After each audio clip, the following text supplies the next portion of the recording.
Hi everybody, I'm Ed. And I'm Barb. And we're the Streeters. Welcome to the RDRV channel tonight. We have a Q&A tonight, and a viewer showcase, and a glass chat, and a demo. It's all great. Thank you all for tuning in tonight. And we're really happy to see you here. Some of you may be, still kind of cleaning up and everything. A lot of you are going to be cleaning up for a while, but we just want to let you know that our prayers are out there with everybody that's having to go through what just happened this past weekend. So welcome to the RDRV channel, and thank you all for tuning in tonight with us. So Kat St. Jane is here, Joe Marrow is here, Ray's here, me Mike is here, Julie Graves is here, Christine Donaldson is here, and Cynthia is here. Hi everyone. Y'all, we got it working tonight. Got a lot of people here tonight. Thank you, and thank you for your patience, and I'm glad you all came back after we had a little bit of a snafu. A snafu last week. That's a nice way of putting it. Yeah. We had a snafu. So we hope you had a good week.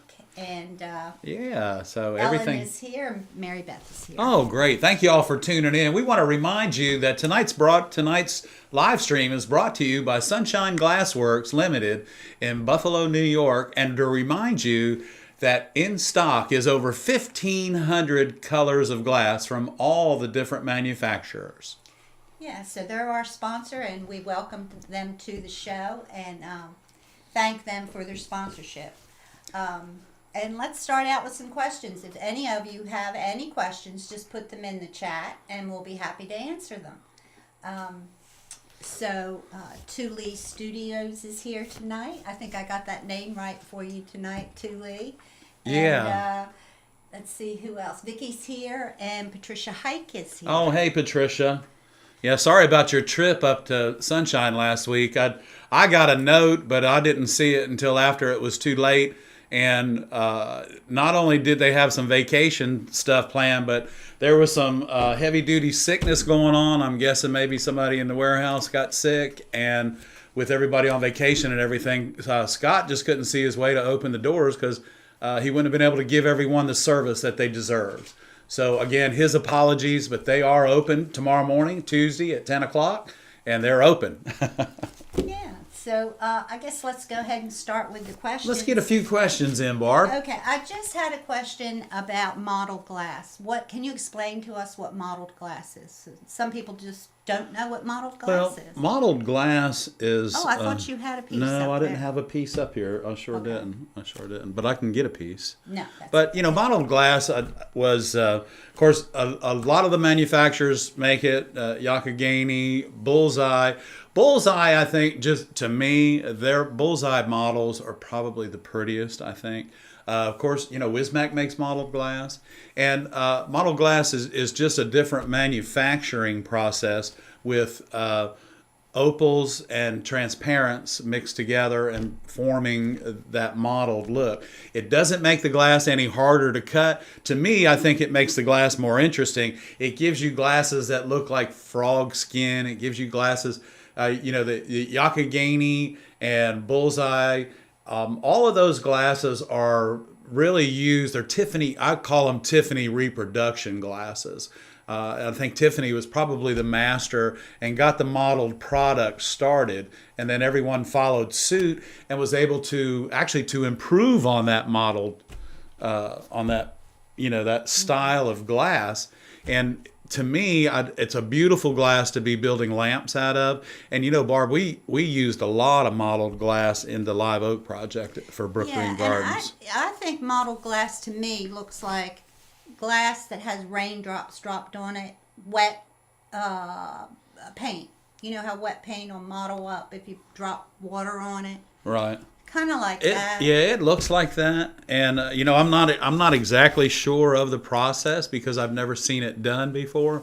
However, I know that the guys that mix the colors and work with this and get them mixed up and rolled out into these sheets, they know exactly what they're doing. And I think to me, actually, Bullseye has the best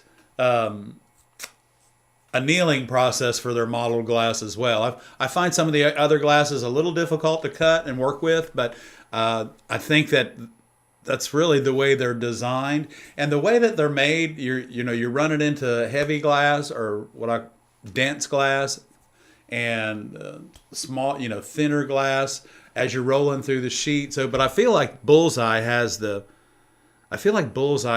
best annealing process for their mottled glass. Yeah, so if you want to see the mottled glass, we have a couple of videos we put out last week, and that was the ones with the little mushrooms. So that was mottled glass, what we did the mushrooms.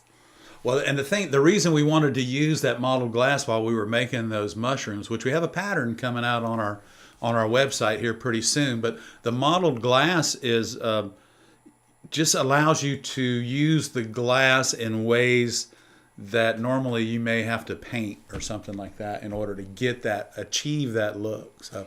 Okay, Jennifer. Thank you, Ed. That's. Well, I mean, I don't know exactly the manufacturing process, and had I known that question was coming up tonight, I would have looked it up and made sure that I could explain it to you in great depth. But you did. You okay. did. Okay. So Jennifer wanted to know: do you have any tips for choosing the right size foil and lead cane to use? My tip on choosing the right size lead is basically the size of the window and its application and where it goes on the particular job. You know me, I enjoy using different sizes of lead or different profiles of lead to enhance the beauty of my work. So again, I keep going back to the live oak project, but in that we used 5 different profiles of lead, including the outside flat H around the perimeter of the windows themselves. But at one point, several places in that window, in that 12 window project, we used 3/8 round H lead. Now, if you can imagine, but it's about the diameter of your little finger, and or maybe the diameter of the finger next to it. But what that did for us was from the ground, it created branches that really weren't there. Just by enhancing that lead profile, it brought that part of the tree out and allowed us to use lead instead of little tiny pieces of color that were going to break. Right. Now with foil, you'd have to do an awful lot of planning to be able to change the size. The size of the foil, but you can cut that foil back and make it smaller with an X-Acto knife. You can shrink your joints. But I will suggest, like, if you're going to use a mouth-blown antique such as a G&A or something like that, those glasses, when you look at the profile of them, they're very thin. So there's no reason why you can't drop back on a let's just say a antique glass. Okay, the majority of antique glasses are going to be much thinner than 1/8 of an inch, probably closer to 3/32. And if that's the case, I would drop back and use a 3/16 foil rather than the 7/32. A 32nd of an inch doesn't sound like it's a whole lot, but I promise you, when you get to putting those pieces together and when you start using a lot of solder when you really don't have to, that's where you're going to be wanting to change those profiles. And you definitely, if you're going to take the time to cut these very intricate pieces of glass and you're using foil or you're using lead, you don't want to use something too big that's going to cover it up, because what you're trying to do with these intricate pieces of glass, changing the profiles, is you're enhancing your work. So please don't cover it up. Take that little bit of time to either, to switch up, change your profiles a little bit, get your X-Acto knife out, trim that foil back. Eyes are really tough when you're foiling, but you know what? You can take that X-Acto knife and all you have to do is the solder needs to get on that foil tape in order for it to stay in the window. So keep in mind, changing the profiles both on your foil and your lead is a good thing, not a bad thing. Okay, Jennifer had another question. On the first few projects she's been working on, they're starting to peel back from the glass in the area where they are hanging. Any thoughts on what I did wrong? I fear selling a piece and having that happen to the piece. Okay, you don't want to. You don't want that happening to the piece. And if you're hanging it, Jennifer, if you're hanging it from the outside and you're doing copper foil work, you shouldn't be if they're little sun catchers. Let me just type you in on a secret. Put pretend 16 gauge wire all the way around the outside. Then you can hang it anywhere you want, because the wire on either side of it is going to keep it stiff enough not to separate. Watch that video that we just put out with the leaf, right? With the leaf on it. Yeah, we wrap every sun catcher I send out of this building that I fabricate or Barbara fabricates, we wrap it in 16 gauge pretend wire, copper wire, and that way I don't want my customers bringing it back. What I want them to come back for is to buy another piece. Yeah, and you'll put it on there, and it'll make a nice little beaded edge all the way around. Sure, just bead up that edge, and it'll make a nice edge. It'll be much stronger. You're going to use a little bit more solder in the process, Jennifer. But what's going to happen? How much time is it going to take you to repair that window when your customer brings it back? So let's do it right in the beginning. Just do that extra step. Do that extra step. Use a little bit more solder, and it'll save you that 2 hours or 3 hours time of repairing that window so that it looks exactly the way it did when it left the first time. So do that extra step. Watch the small video that we just turned out about the fall leaf, where we used the Wismac 27 LL, and that glass is so pretty. It's like fire on your head. Here we go. Okay. We have another question. Let's see. When working with iridized glass, often I'm left with the finished project, the iridized part eaten away, possibly by flux or patina. It almost looks like the same thing as when working with a mirror. Well, what's happening is when you're cutting the glass or grinding the glass, you're chipping the iridescent away, because the way that they iridize glass, this is a coating that's sprayed on the glass while it's still hot. Okay, it's kind of like I can't think of the name of it. If I hadn't wanted to think of it, I could have thought of it. But anyway, the iridescent glass is a coating. Nitrous oxide. No, it's a salt, basically, is what it is. Okay. But it's highly toxic within the realm of making it once you got it on you. But I would say maybe if you've got a speed bit on your grinder, you need to get rid of that and put a 220 bit on there, and that'll give you that nice smooth edge, and it's not going to all get down, eat it up. and it's not going to chip it. If you're talented enough and cut the glass correctly, a lot of times you may even be able to take a little emery board or a wide 1 inch wide nail file and just sand the edges that way. If you're getting chips on the back of it, even on a mirror, your bit is way too harsh, or it's too aggressive for the work that you're doing. And if you use a lot of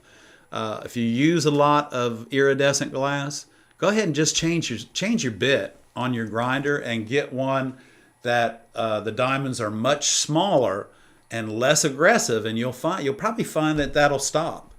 And don't let your flux or your patina sit on your piece. Not overnight, because or any length of time. Yeah. Clean it up right away. Clean it up right away. This is my solution. This is my theory about it. If you're too tired to finish the window when you're done soldering it, you're too tired to solder it. Wait till the next day when you can start to finish and be done with it. Clean it up and put it away. And don't forget, when you're cleaning off your flux and your patina, or not your patina, when you're cleaning off your flux and cleaning your window before you patina it, if you'll use baking soda and water, that patina will be jet black when it's done. You don't have to wait on it. It's right now, and it's not going to get any darker than it gets once you clean the glass. We had another question. Ellen was asking, do you put the smooth side, thank you, Ed, do you put the smooth side or the textured side facing the front of your pieces, and how do you choose to put one or the other forward? Well, you know what? That's all within the design of your window and which side is going to be hanging in your customer's house. if you would like them to feel the texture, and you always know when the light is behind a texture rather than in front of it, it's prettier. So think about that. The light behind a textured glass is prettier than the light in front of one. That's just my opinion, but I'm pretty sure that's the way it is. And if you want that texture to be on the inside of your window, you don't have to build your whole window upside down. The pieces that you want textured up or on the inside so that maybe your customer can touch it or what have you, all you have to do is just turn that particular pattern of that piece of glass over, mark it, cut it on the smooth side, and when you put it in your window, you have to flip it over because it won't fit any other way. Flip it over, number it on the side that you're going to put it in the window on. Yeah. So that it reminds Yeah, you so that you're flip your going pattern over, cut the glass on the smooth side, flip your glass over and lay it off to the side, put a big X on it and the number and go on and to the next one. A lot of times you want that texture so that you can see it because it just adds so Yeah, much. if you're doing side lights, your customer may want to be able to touch that, okay? Cabinet doors, the same way. I try not to put textures inside the kitchen because of everything with all the cooking going on and everything. You want your customer to be able to clean that glass relatively fast and easy without getting all in those little cracks. And that's one way of looking at it. But if you're working on windows, side lights, now front doors, and they're behind a protective glass, it's always, you don't have to, but I like to put my textures most of the time up unless I can get to the window from both sides. Because like right now I'm building a sea turtle and I'm debating on how to roll his shell around, and I have a feeling he's going to be textured. Okay. He's going to be textured. Okay. Patricia Hike. Hey, Patricia. Working with clear glass, she wants to patina it black, but she's not able to get black back foil. Heard that you can use a black marker on the edge. What do you think? Black marker's not permanent. No, black marker's not permanent, even though they say it's permanent. This is, you're using clear glass. Patricia, I got 6 rolls of black foil. I can't offer you free shipping, hon, but I can get you some black foil. I've got 6 rolls of it. So that's it, everybody. That's it. That's all I got is 6. But anybody who wants them, contact us real quick, and we'll ship them out. They're $22 a roll. You have some news on that, don't you, about Venture? Yeah, Venture has is eliminating their entire foil line, and which I don't understand it. And they're also ending their decorative foil, like their wave foil, the scallop, all that stuff is being discontinued. So if you go into your local shop and you see some around, you want to go ahead and purchase it if you can. And also you could check out Sunshine's website, because all of that odd foil that's not going to be made anymore, whatever's left is on sale at Sunshine Glass. So check that out. And I believe it's on their website. So anyway, check that out. But y'all, I'm sorry, I only have 6 rolls of blackback foil, but I got them, and you guys can get them. Okay. Let's see. Do we have another question? Everybody says the picture looks good. And the sound is good tonight, everybody. Our video looks good, and the audio sounds good to everyone. Susan B wants to. I think it does. Susan B wants to know about making a new glass cutting table. Is there any standard about how high it should be relative to the height or waist height, for example? Yes. I would say yes. Make it to your height. Yeah, make it fit you. Don't make it fit anybody else. Don't make it fit the standard. Standard is 30 inches, and you can't stay bent over all day long like that, for sure. Yeah, you want to be able to stand up and work. You want to stand up and work, and you want to be able to position your work table so that you can work all the way around it, okay? Mm-hmm. 2 sides, definitely. 3 preferably. One side, you may have to put that other side up against the wall in order to make it work within your shop. But a nice size table is 38 by 72. That's a really nice size table. And my tables are 34 inches tall. My tilt table's 34 inches tall. My basic 4x8 work table is 38 inches tall. So, and because that's a 4x8, I have access to, with Barb's help and design in my stained glass studio, I have access to 3 sides of that now rather than 2. And oh man, what a life changer that was. Thank you, Barb. Oh, you're welcome. Okay, so Malgazarda, I don't know if I pronounced that correctly. She wants to know, they want to know, she didn't mean chips of glass chipping. It's the iridized color that is getting blackish stains on the glass by the solder line. Yeah. So here's what's happening. Basically, what it is it's not being cleaned correctly. You're not cleaning that window good enough. The solder, like the patina, you're not getting all that patina off. And another little thing that could be happening with this too, okay? If in fact you're working with your iron too hot, you're going to lift the foil on the edge. If you work too hot, the foil's going to lift up. I don't care how much solder you put on it. So what may be happening,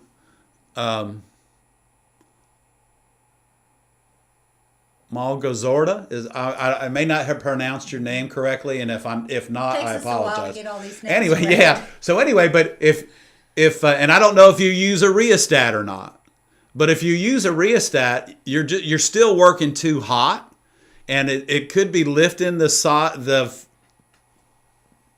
tape up even after you solder it, and then you're patining it, and you're getting a little bit of underneath of the foil, but underneath the solder, and now it's because your patina is an acid, okay, and because of what it does to metal, so it's an acid. And if you leave it on there without cleaning it correctly, you know what? Try a small window and wash it after you patina it with warm soapy water and get it cleaned right, and then wax it and see what happens. But if you're working too hot and not using a rheostat, you're lifting the foil off the glass, and I can't help you other than tell you that that's not how it should be done. Okay. So it could be, it could be like one process. of 3 things.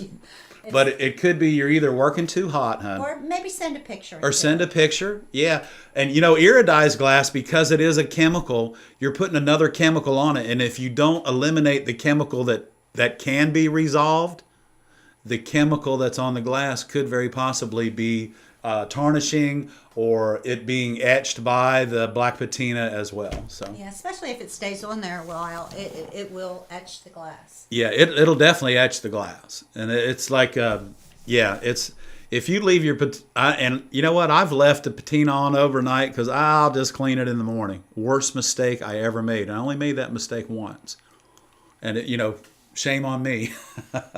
Okay, they did recently buy a rheostat, so that may just change your work. Mm-hmm. And I've got some news about rheostats tonight too. Okay, I bet you do. Oh boy, do I!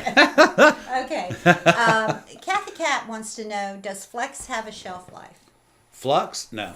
Flux have a shelf. Flux doesn't have a shelf life. Okay. Ruby Flux definitely doesn't have a shelf life. We use Ruby Flux in our studio, and many of our viewers use Ruby Flux, and they swear by it. So.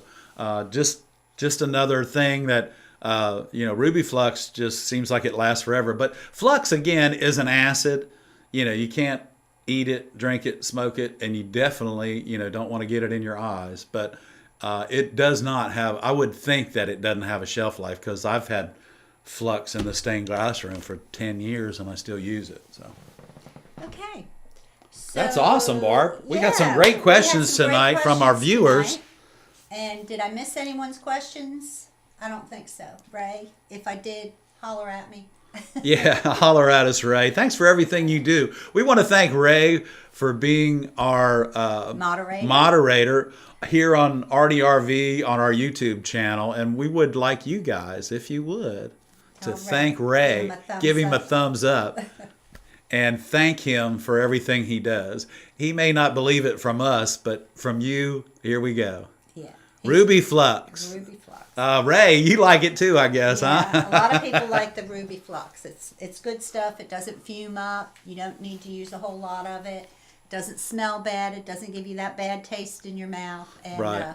Yeah, it's good stuff. And it doesn't, it doesn't like smoke up. And, the paste fluxes, they are, oh boy, they are something else. Paste fluxes are just something else. But I prefer the liquid flux, the Ruby Flux. And if you trim your brush back like we show you in the videos, you'll find you use a lot less flux. And there's nowhere in the soldering rules that says you have to boil your flux on your glass before the solder sticks to it. Okay. Are we ready to do a glass chat? Well, what are we doing first? Glass chat or a demo? Let's do a glass chat. What do you guys want? Glass chat or demo? Okay, we'll wait just a second and y'all decide. Ray's blushing. So are we going to do glass chat or demo? Chat. Chat? Okay. Christine said glass chat. I got a pretty piece of glass picked out for y'all because, I know it's Halloween, but I can promise you this piece of glass isn't orange. I'm almost into the Christmas mode. I like chat, glass chat. Yeah.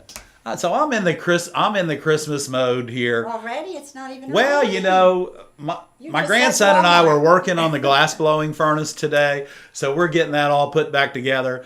It's a beautiful 54 degrees outside. I get excited about putting the furnace back together in Christmas. So I picked out this glass because y'all are going to love it. And it's a great glass for just about anything that you want to, that needs greenery. It's a great glass for anything that needs some greenery. Do you don't need a close-up. You do need a close-up for that? I don't think so. Do me a close-up, Laura, please. Oh. There we go. Okay, so let me let you in on this piece of glass here.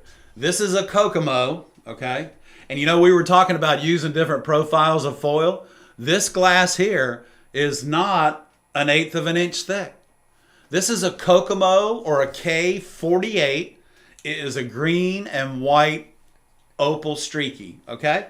So this is a beautiful glass, and this is just the front side. This is the shiny side that you cut from. Let me just show you the back, because to me, this is another one of those pieces of glass. By flipping the glass over, you change the entire look of your window, okay? So this is pretty bright because I've got a bright piece of a bright light over on my corner to my left.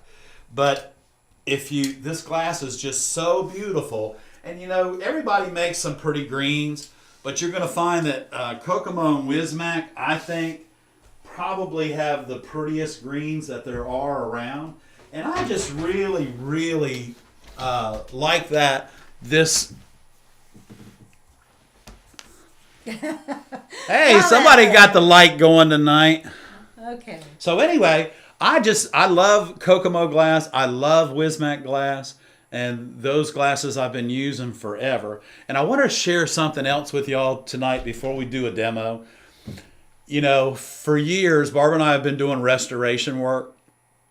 And back in the early 80s when we started in business, we used to be able to find these things that are called lead rosettes, okay? Lead rosettes were a decoration, and I can show you, is the windows that had half circles on the side and diamonds in the middle. And where that half circle came in and the two pieces of lead kissed one another, probably back in the 20s and 30s, they used to overlay what's called a lead rosette, okay? And you used to be able to buy them. You used to be able to buy them from a company called Whittemore Durgan up in just outside of Philadelphia. So anyway, I looked and looked, and I called people in California, I called people in Texas. Nobody had any. So you know what I did? Barbara and I have recently inherited tens of thousands of chandelier parts, and I found a glass rosette chandelier part. And you know what I started doing? And I'll be happy to ship these to you guys. I am making my own rosettes. I made my own mold. I take my lead that you can't throw it in the dump because you can recycle it. They'll pay you like they do a battery, which adds about $5 for about $1 a pound. But anyway, I want to show you my new lead rosettes. Okay? I make these here, and I will tell you this. If there's a specific lead thing that you would like and would it would enhance your work, not just these little rosettes here, I'll be happy if you'll send me that part. I can make a mold for you and you can cast your own lead products. Or we sell from here at RDRV, these 3 rosettes here are $24.95 including shipping. And they weigh about 1.7 ounces of lead is what's in it. So when they ship them to you, we're shipping to you just almost about not quite a half a pound of lead coming to you. But you'll find when you can overlay these, and let me just turn this around here and I'll hold this. I'm not sure if y'all will be able to see this or not, but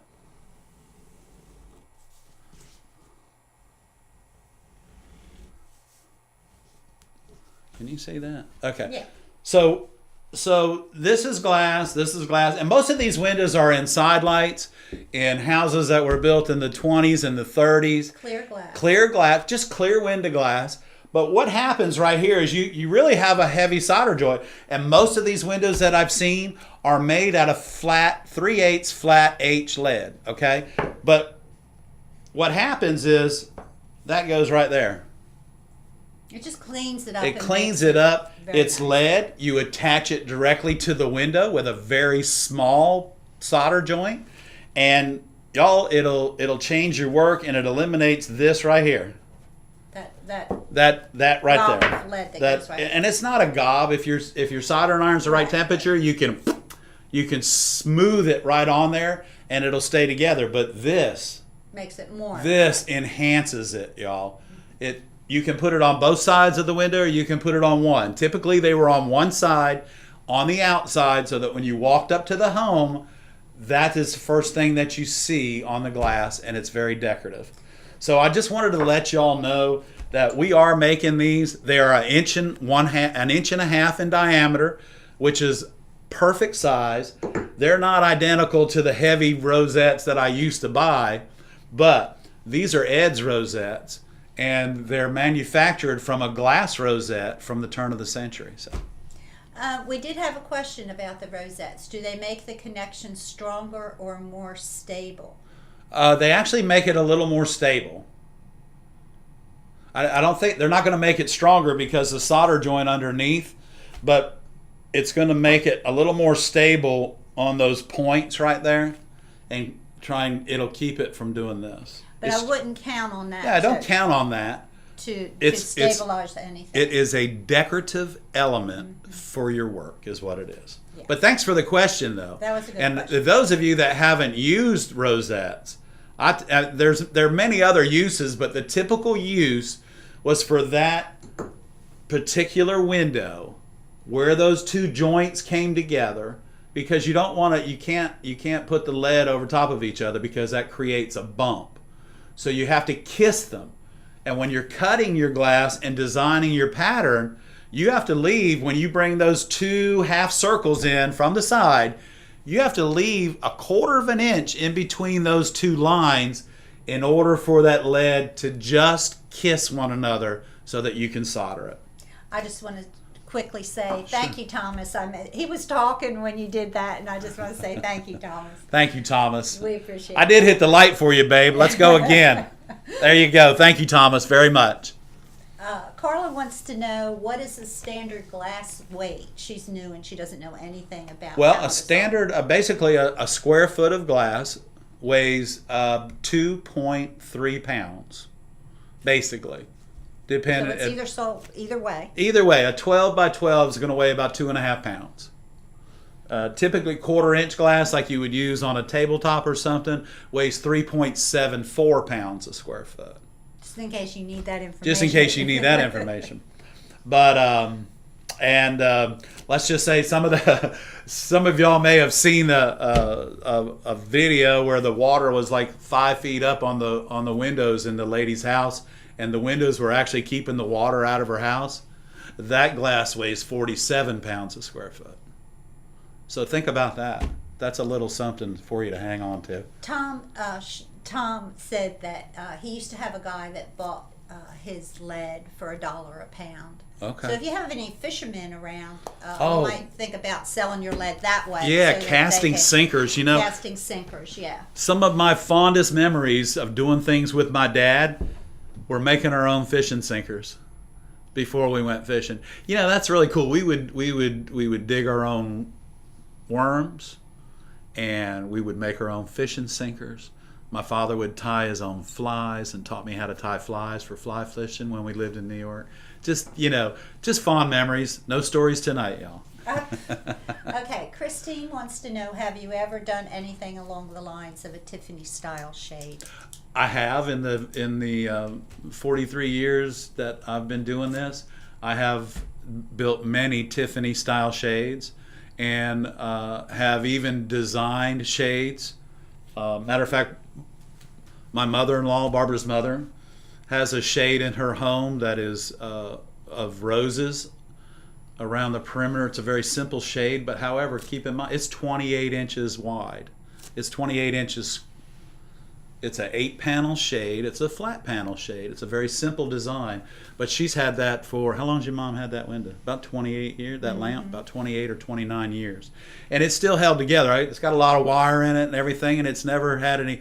But we used to, before the companies came out where they were just cranking out these really,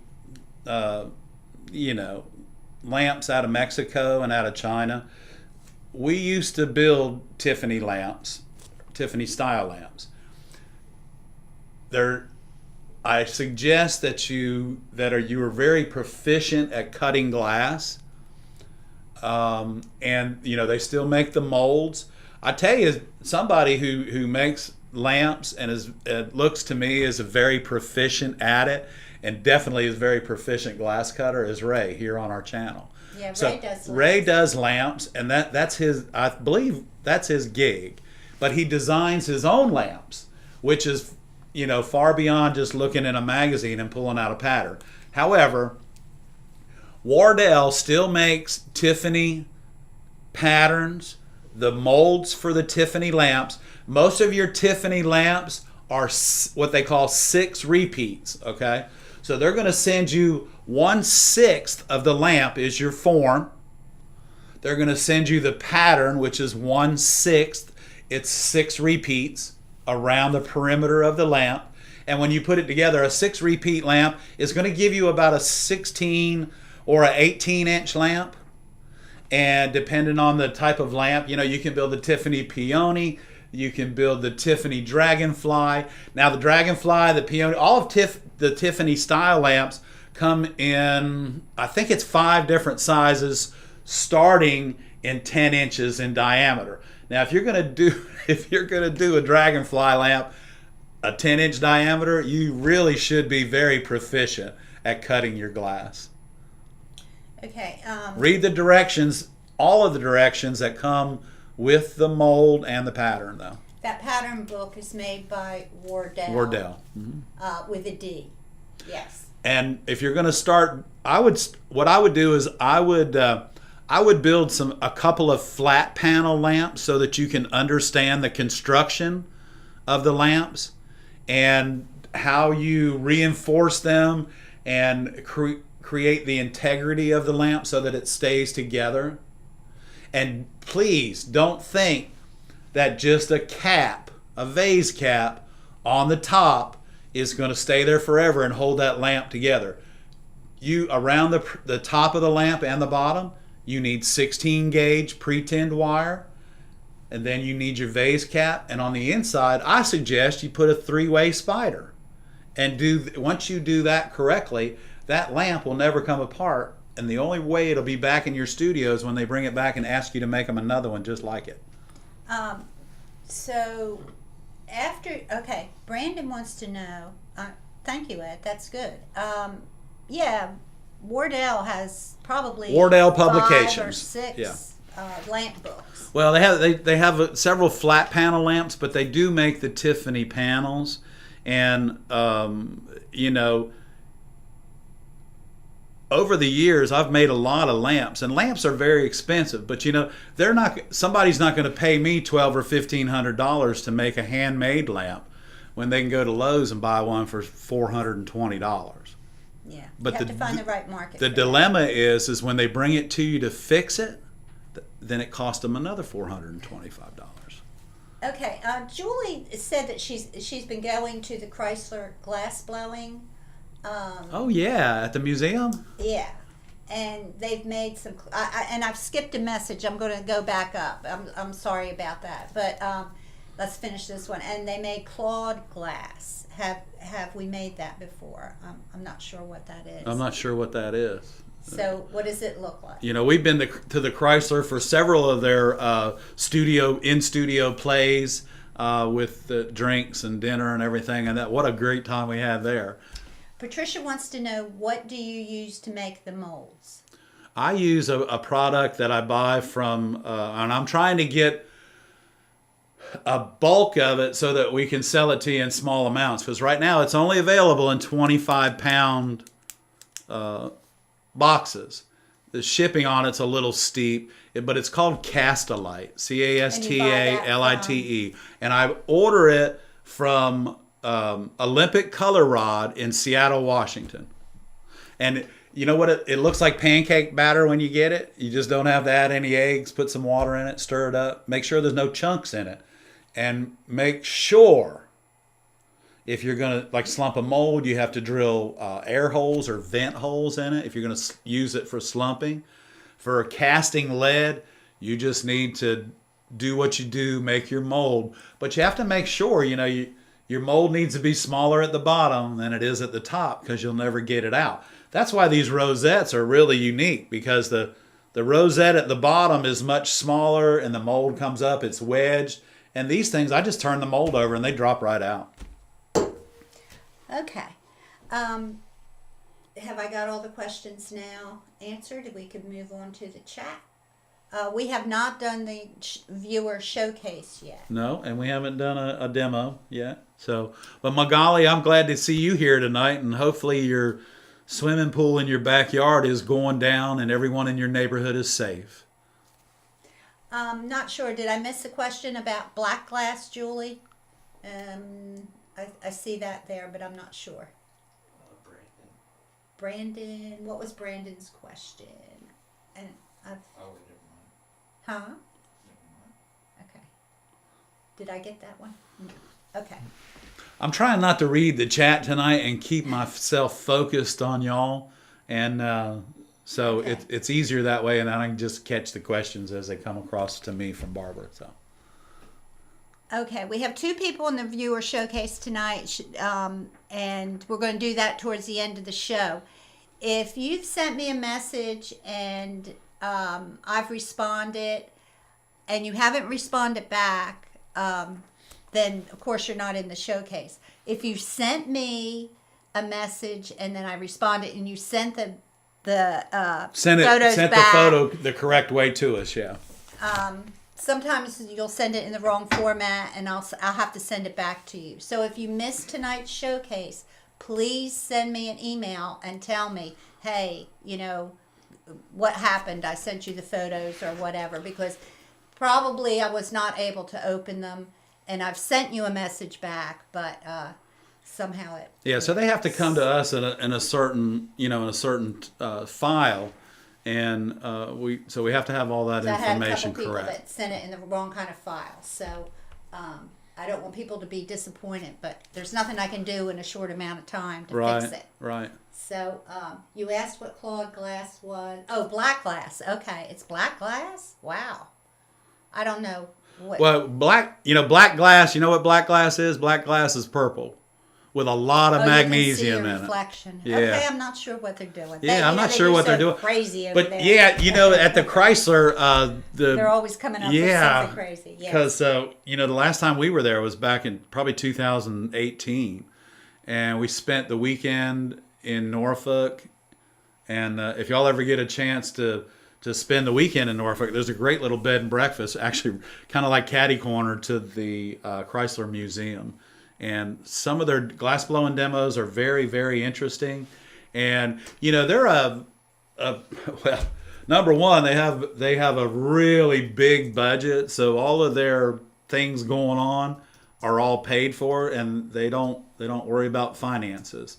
They appreciate your donations, but if you get a chance to go to the Chrysler Museum itself, they have a couple of original Tiffany windows there. And if you're lucky enough to have a curator come up to you, they may even take you behind one of the Tiffany's and show you how he stacked glass to create colors for himself. Okay, Magali, I gotta apologize if you sent me something and I didn't respond. Yes, please send it again. Put viewer showcase in the subject. Everybody, please remember to do that because I get thousands of messages and I can't divide them up if I don't know that that's for a viewer showcase. Right. Okay. So what's a Sorry about what's that. a Bradley lamp? What is that? I'm not sure what that is. I was just Tom. I was just looking at your question to Ray, and I'm trying to figure out what a Bradley lamp is.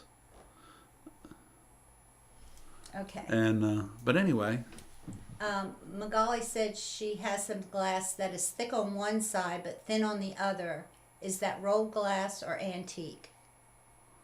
Thick on one. That's probably a mouth blown antique, but it could be a rolled glass. Antique glasses are typically mouth blown into a cylinder, and then they are opened and laid out flat into a sheet through the annealing process on what's called a leer. So the cylinder is blown and then scored, and as it goes through the leer and the annealing process, it opens up and becomes sheet glass. Okay. So I would say, Magali, you know what? I think I would say it's probably antique because and you know what creates those striations in the glass is the gaffer's breath. And the reason they're swirled is because the whole time he's blowing into the glass, he's turning the pipe. And that, my friends, is truth. Ray said Google Bradley lamps and look at the images. I will. I'll take a look at it. We will. Thank you. Thank you, Ray. Thank you. Okay, you ready to do a demo? Yeah, so if they're, I used to enjoy doing lamps. And let me tell you something, lamps are good therapy. And they will teach you how to foil your heart out.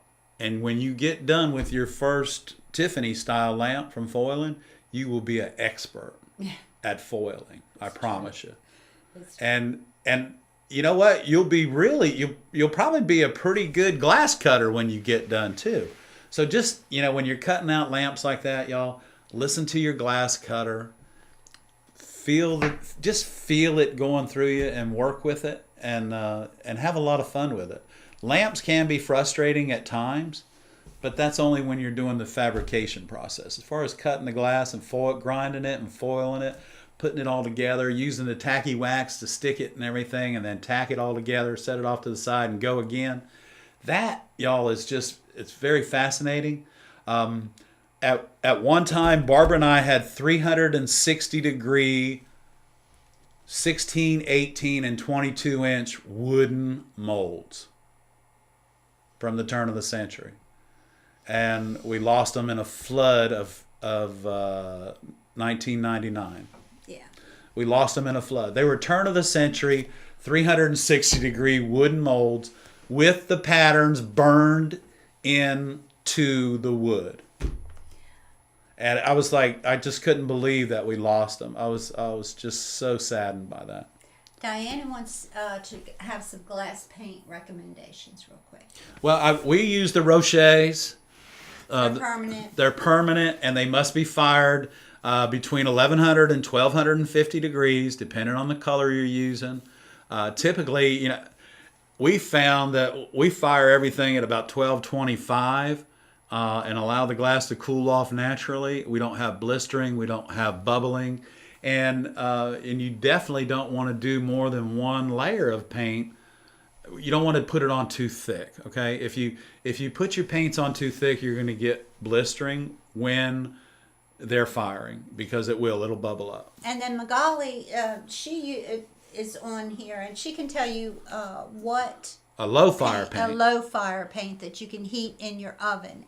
It's not as permanent, but it's pretty permanent. It's good for sun catchers and that kind of thing. Right. So it's not something you want to put. Or a smaller window. Yeah, for a smaller window, but it's not that those paints just aren't something you want to put in a large window that's going to be in somebody's like a house church window for 50 years, yeah. Or 100 years. So, yeah. But it is there. There you go. She's got it right. Thank there. you, Magali. Thank you, Appreciate Magali. it. I never remember that name of that. Thank stuff. you. What was the name of it anyway? Because I'm gonna put it down right now. Do you have it there? Yeah, it's right there. Can you read it?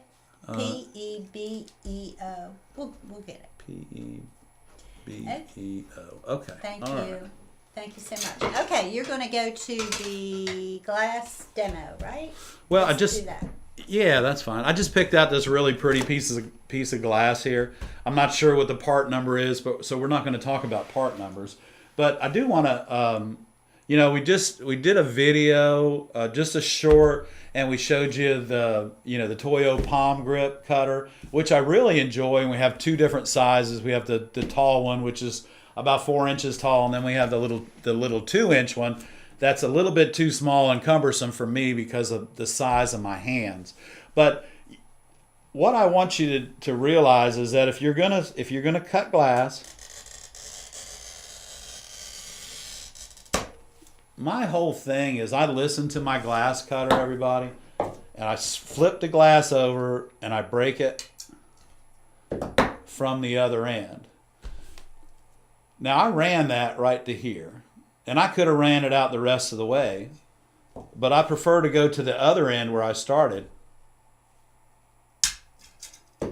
and take it out like that, okay? And these, your running pliers will allow you to do very narrow pieces of glass. And 2 weeks ago we had a question about, well, how do you not allow that run to run all the way out? Is it an adjustment in the screw? And yes, it is actually, because sometimes you can only squeeze as far as it'll run. So let's adjust the screw on this. I've got it not quite the thickness of the glass, but almost, and we'll try and run it out just a little bit. Okay, and that's what I did right there. Now I'll show you, my run came right down to here this time. Remember, before I adjusted my screw, it came down to here. So we're going to take it and we're going to have to come back because we can't squeeze it hard enough to finish it. There's no way. We had to come back to the other end. So now I'm going to take this, and you can see my jaws open. Now I'm going to close it. There it goes. Okay? They're kissing one another. The top and bottom jaw are kissing each other. So this trip,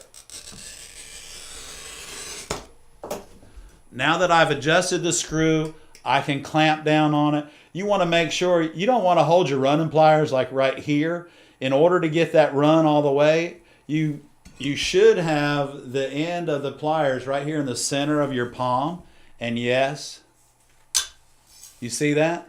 That run will run all the way out. So you can do the adjustment with the screw. I don't know why you would only want to run it a certain way, but we could do that. Let's adjust that again and see what happens. And I know I'm just doing a simple cut for y'all, and that's, everybody knows how to cut glass. So we do this right here. We'll do that.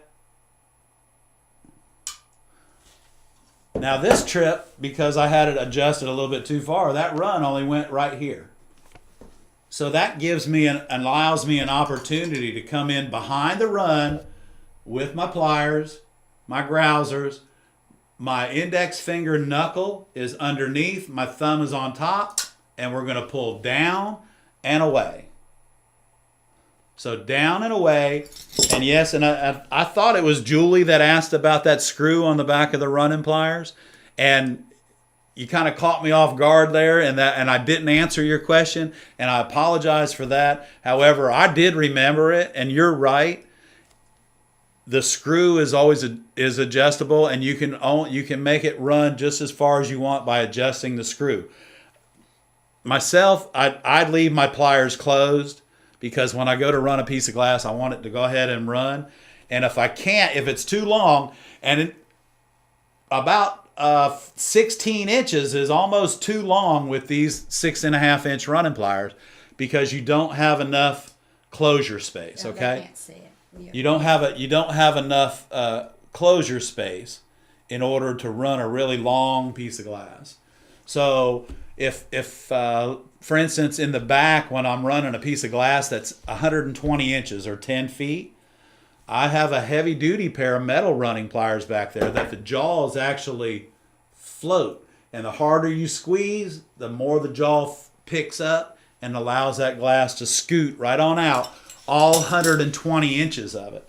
So just a little bit of, you can adjust the screw on your running pliers.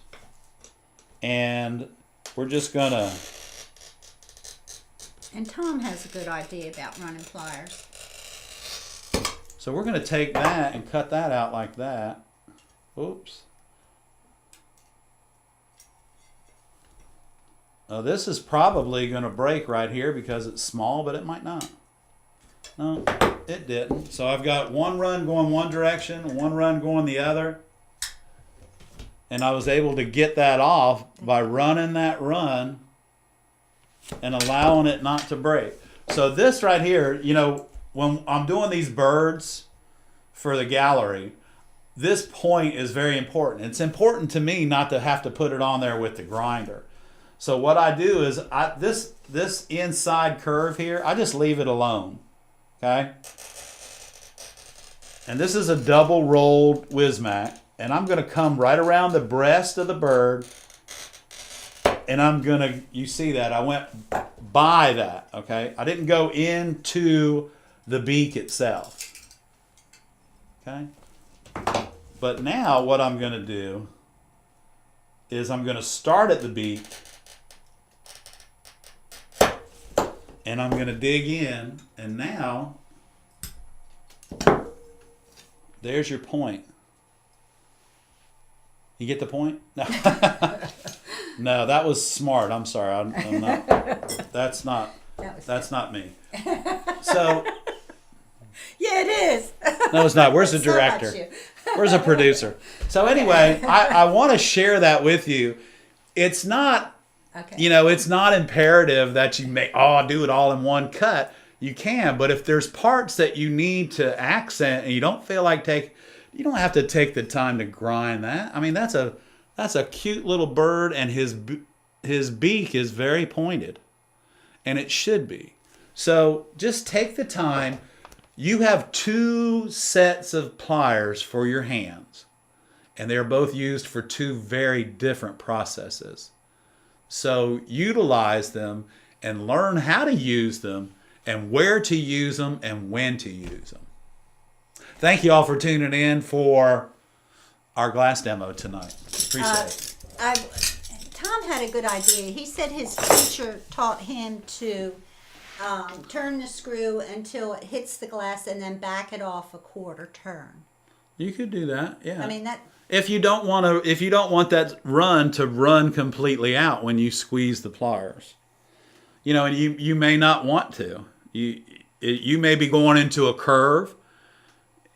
Remember, if you break glass with your hands like this, a lot of times if you're pulling down on one side or the other, it will break at its weakest point, which is when you're pulling down on it, it's going to take off and go that way. Or if you're pulling down harder with your left hand, it's going to take off and go that way. So there are a lot of properties about glass, and the main property is that it breaks. Mm-hmm. You know? And it has no feelings.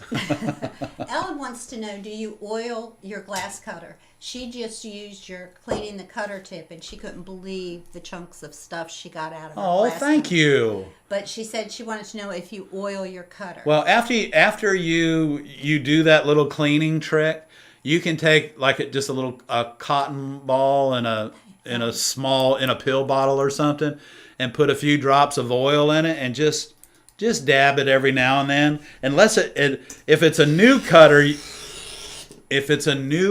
you wanna keep a little bit of oil on that wick for a while until the cutter adjusts to your tension or your pressure that you're using, because you can get several different sounds. And of course, when you're listening to your glass cutter, it's not always going to talk back to you. But don't forget, keep the continuous pressure whether you can hear the score or not, because I promise you, that carbide wheel on the end of your cutter is separating the molecules on the surface of that glass, whether you can hear it or see it or not. Okay? Keep that in mind. We appreciate it. Thanks for the question. And thank you, Alan. Thank you very much. Brenda said, Brenda said that earlier you said that mottled glass was easy to cut. Yeah.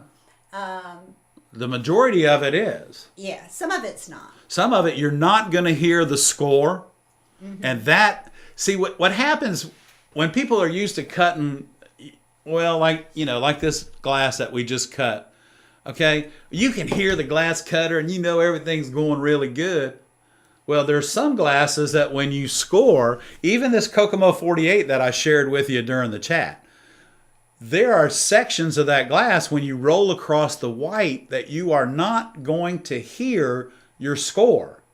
And that messes people up sometimes. Just keep in mind is don't let up. Keep the same pressure whether you can hear it or not.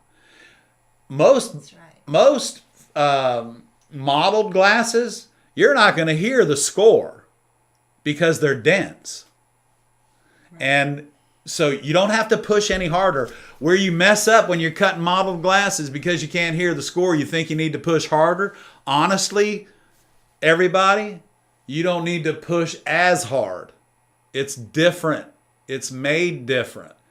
And you're not going to always hear the score, but you don't always have to stand on your cutter to make sure the glass cuts.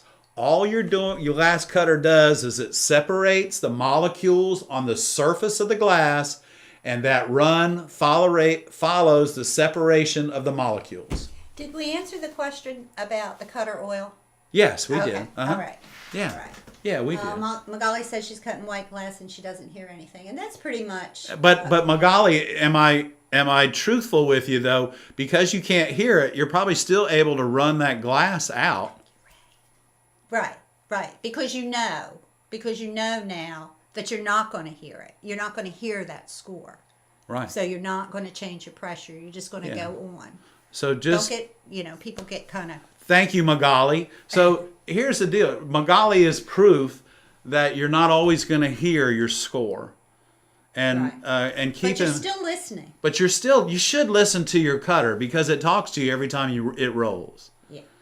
And that, it may sound a little cliche, or I don't even know if it's a cliche because most people don't say that. Because you made it up. I say it. Listen to your cutter and it'll tell you what it's doing.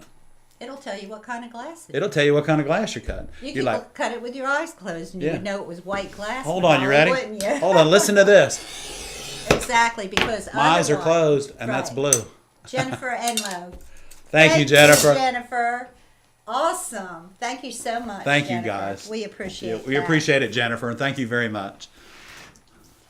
I'm glad we could answer some of these questions tonight. And you know what, y'all? I did a test today. We got to the studios. Yeah. Okay, we got. Does everybody have time for a story? And then next we'll go to the viewer showcase, okay? Is that all right? Is that all right with everybody? Okay. Okay, do we have time for a story, everybody? I don't know. Okay. Well, tell us that. Well, you want to save it for the end? Yeah, I'll save it for the end. Never mind. Okay. Never mind. Oh, story time. Well, we got to do the viewer showcase, and then we'll do story. Okay, let's do that. Why don't we do the viewer showcase, Barb? And then we'll do story time. Because I have something that I hope is going to enlighten those of you that Are in the dark. are in the dark. Okay, so let's do the viewer. Here's a viewer showcase, y'all.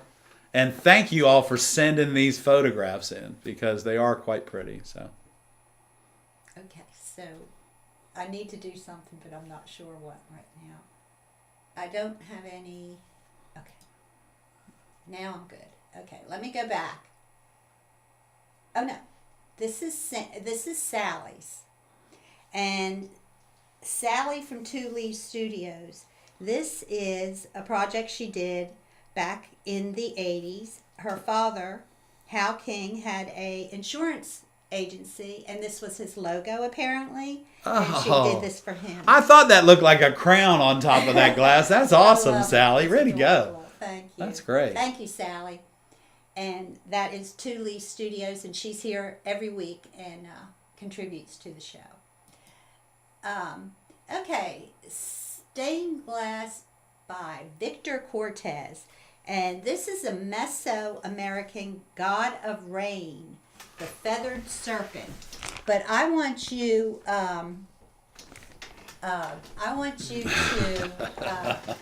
look at the frame around this stained glass. I hope that you can see it. I hope that you have a bigger screen than I do. But the frame is amazing. Do you see it? I saw it in the previews. I love it. So thank you for sending that in, Victor. That is awesome. Yeah, awesome, Victor. And if you would like, you know, we have a lot of people that do stained glass that are also incredible woodworkers. And you know, Victor, I think you're one of those. to have your work considered to be featured on the RDRV, go to conwayglass.com/RDRV and send us a message. And please remember to put in the subject viewer showcase so we can tag it and make sure it gets in. Yeah, you know, if you watch the videos that Barbara and I do, and we tell you to listen to your glass cutter, just because you can't hear the score, or I don't know, I don't have any idea how you would ruin a glass cutter by not being able to hear it. But anyway, I don't know what all that's about. Funny. And I tell you something about education. She's just kidding. I've been doing this for 43 years, so I am pretty well educated about what I do for a living. Yeah, she's just kidding. There's no way you could do that. Okay, well, thank you, everyone, for your input. And I'm going to go back. Boom. There we go. Boom. You all know this new system that we've got set up that wasn't quite up to par last week is on its game this week. And we are enjoying it, I hope, as much as you all are. So this is really it's a great night for us. So let me tell y'all, I'm going to tell us, it's story time. Yeah, it's story time. So we got to the studios here at about 5:45 tonight, and Barbara and our grandson were working. Our grandson, new producer, were working on all of the gadgets and getting them put together so that everything was right tonight. So I went into the studio. I took my soldering iron. I took a rheostat. And I opened a kiln that has a plus or minus only 1 degree on the thermocouple. And I turned my soldering iron on. I plugged it into my rheostat. Now, when I work with my rheostat, my soldering iron sits on between 7.5 and 8, okay? Now, we all know that solder melts at 460 degrees, plus or minus 1 or 2 as well. Fahrenheit, not Celsius. Celsius is close to 700 degrees. So here's the deal. I put my soldering iron where I work with it. I attached the tip to the thermocouple. And my soldering iron temperature on my rheostat at a number 8 was a perfect 510 degrees.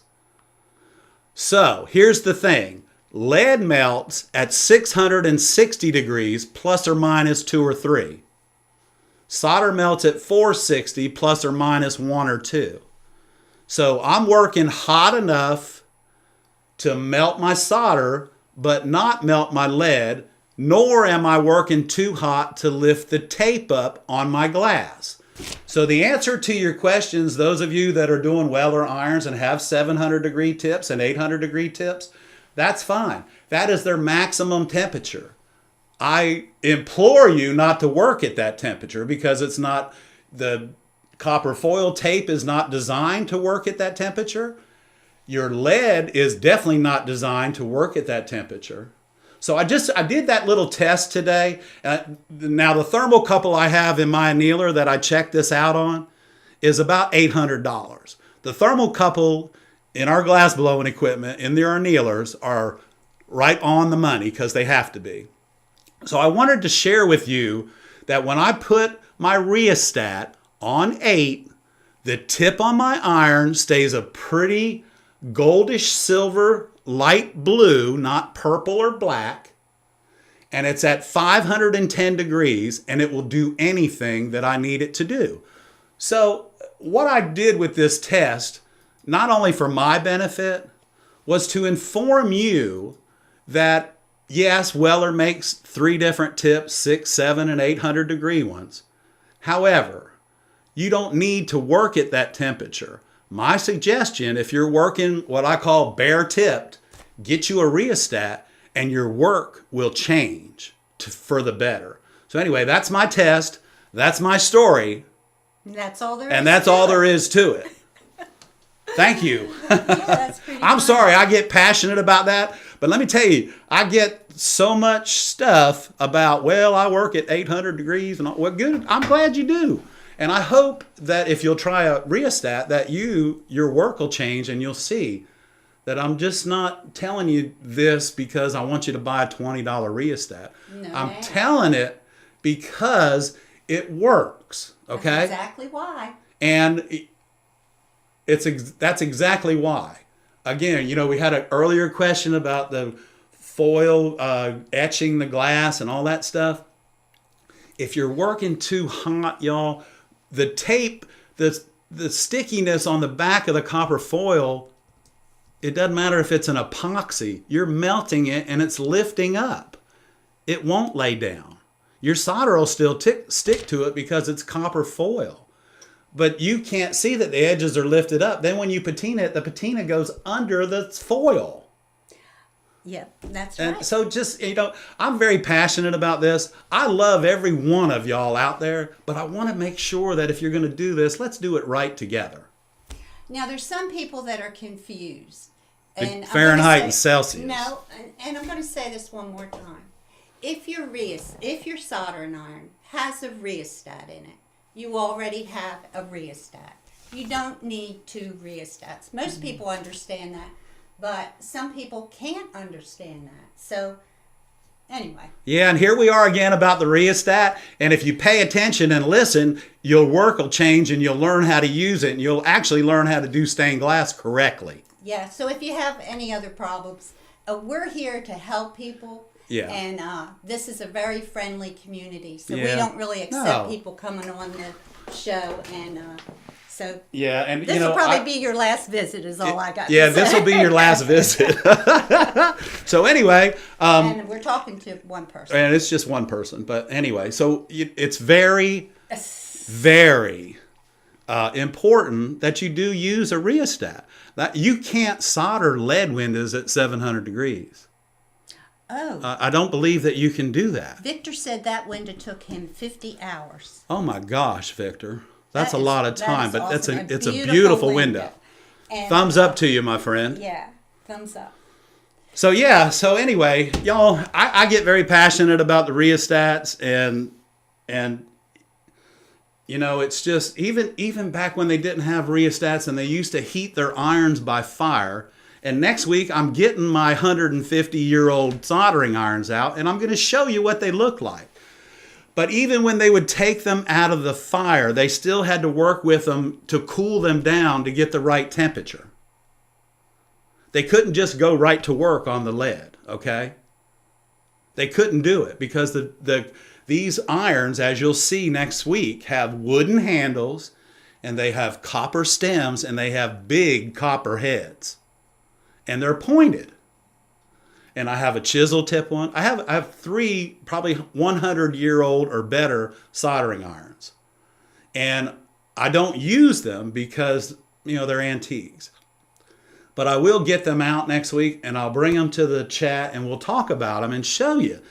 This, they had to heat them. Copper. We all know that copper heats and conducts heat. Copper conducts heat.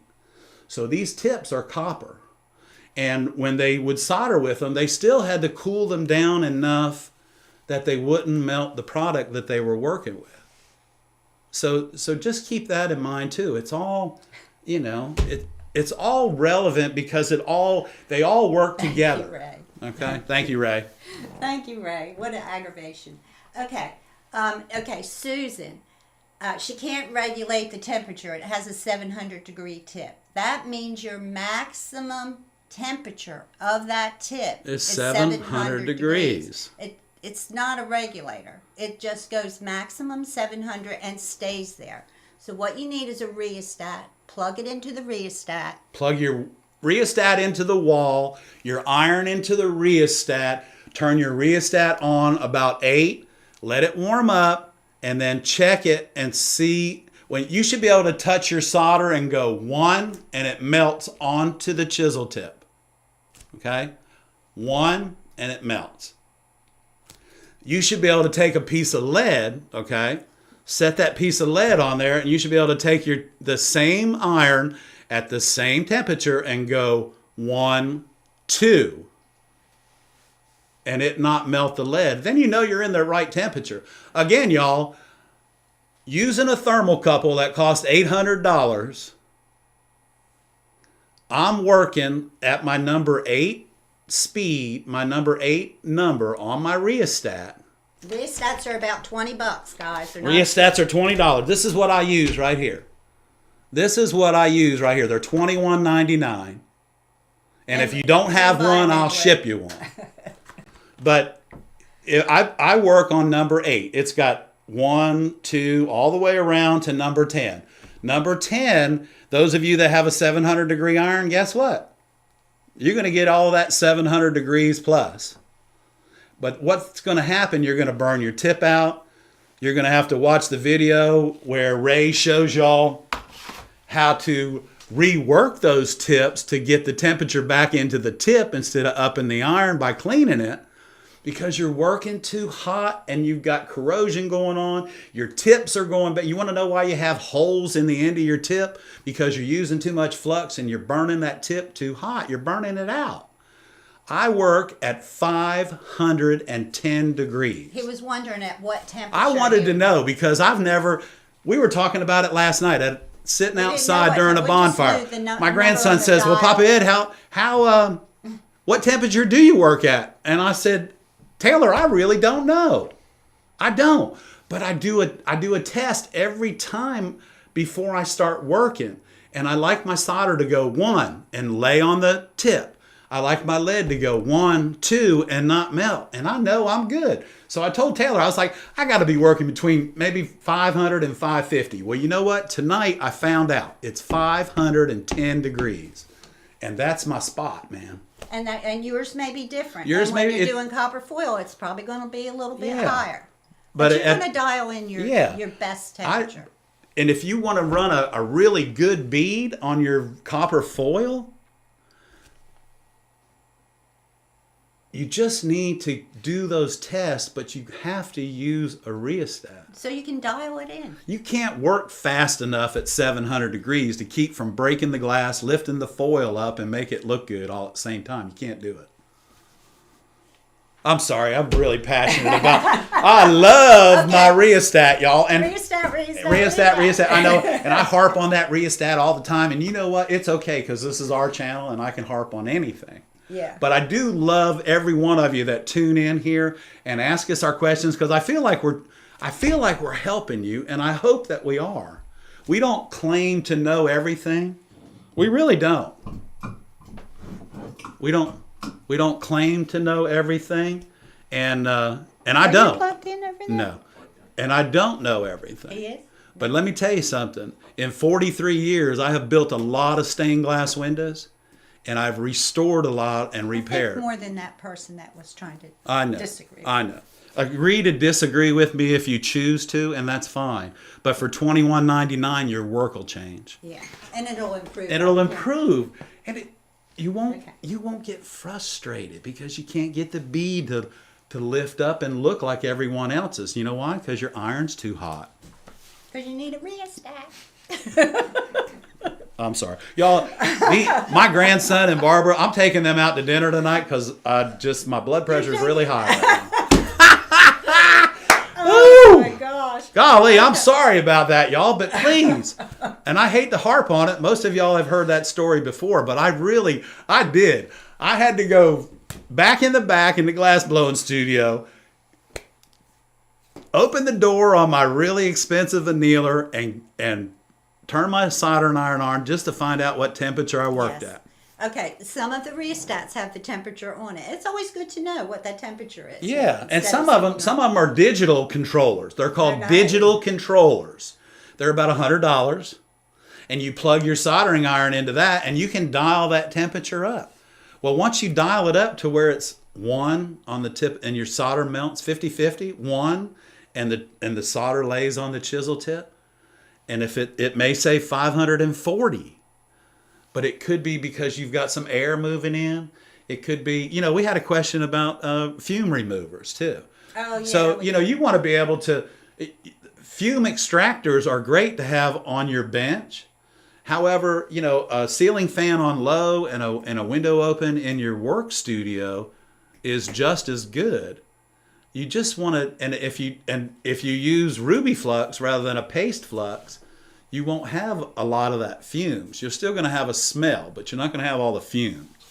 We have a lot of people that have come onto our channel and learned so much, and I do appreciate all the great comments you all make at the chat and on our channel. And I appreciate because it really helps others to know that that I'm not just blowing smoke up up your skirt, because I'm not. Most of the time.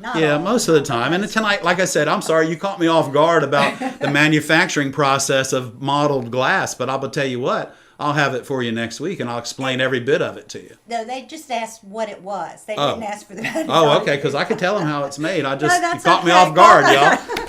You caught me off guard. I've seen a lot of things, but I'll have to let you preview some of these questions. Yeah, that's okay. But you know what? I love talking to every one of you, and I hope that I help you out. And I won't get so passionate about the rheostat next week. I won't even bring it up. How about that? If y'all don't bring it up, I won't bring it up. You're going to bring it up? If you need, because you know what? With all the shorts that Barbara's been cranking out for us, and we've been having a lot of fun around the studio here, and we've had quite a few questions about rheostats. We have. And, again, I won't bring it up if you don't bring it up. And if you bring it up, but they're gonna bring you're going to have to hear it again. They're going to bring it up. That's okay. And I'm sure those of you that stay with the channel and have been here from the beginning, you know how passionate I am, not just about my rheostat. I'm passionate about stained glass. I'm passionate about glass. We're getting ready to finally get started. The big job that we're getting ready to work on, that we just got all the glass in and everything. Guess what happened Friday? The water was across the marsh walk and up to the first floor of the restaurant that we're working in. That's how high the water was in Murrells Inlet, South Carolina Friday. So there may be a delay on that. Maybe a delay on that. We're not sure if they had any damage. I'll be talking to the owners later on this week, and we'll see where we are on this project. And because I also have a meeting with the carpenter. Okay, so thank you guys. There's so many new people here tonight. I want to say hello and thank you for coming out and thank you for joining the channel. And I want to give Aunt Kathy and Uncle Skip and all the family up in New Jersey that's been suffering through all the rain we just sent them from Friday. Flooding up there. They've had flooding up there. I want to give a big shout out to Aunt Kathy. Aunt Kathy and Uncle Skip. And hugs to you guys, and tell everybody hi, and that we miss everybody. And we thank you guys for coming. We got any more questions, Barb? I don't see any. If I'm missing some, Ray, Well, What's Magali that? got you some drinks there, Ed. That's for you. Thank you, Magali. But you need one. You know what, dear? You're sweet. You're very sweet. Thank you, and you're so kind. And you know what? I want to take a minute, Barb, before we go. It's not another story or anything, but I want to thank everybody, even those of you that are new to the channel. But I want to thank everybody for all the kind words that you give Barbara and I throughout the week while you're checking out our shorts, you're checking out our longs, and you're checking out everything in between, and you're enjoying our channel, but you're letting us know and you're thanking us for what we're doing. That's greatly appreciated, everyone. It's greatly appreciated. And that is from the bottom of my heart, and I know Barbara feels the same way. So we will see you guys back next Monday at 7 o'clock. If you need to send a message to us, go to commonlightglass.com. Right up there on the screen, go there. There's a block there that you can send a message to us, and we'll get back to you. Hey, me, Mike, good to see you too. I'm glad you tuned in tonight. You have a great week. Everybody that's on our channel, thank you so much for tuning in. I'm Ed. And I'm Barb. And we're the Streeters. Have a great week. Thank you, everyone.